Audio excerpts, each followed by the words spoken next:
किसी के सामने झुका हूं ना कौम को झुकने दूंगा, हकीकी आजादी के असूल की जंग आखिरी सांस तक लड़ूंगा। इमरान खान का जमान पाक में कारकुनान से खिताब, कहा हुकूमत मुझे रास्ते से हटाने का मंसूबा बना चुकी।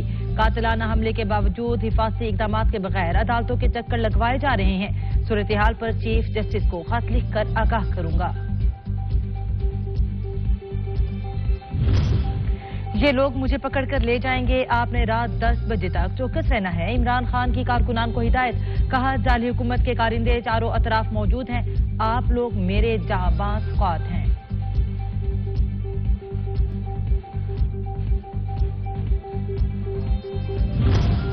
सियासी चूहा गिरफ्तारी के खौफ से जमान पाक में उछल कूद कर रहा है। वजीर खारजा बिलावल भुट्टो की तनकीद, कहा अवाम के हकीकी मसाइल महंगाई और बेरोजगारी हैं, चूहे की आंख का दर्द और जमानतों के लिए भाग दौड़ अहम नहीं, ऐसी बातों पर ज्यादा तवज्जो नहीं देनी चाहिए।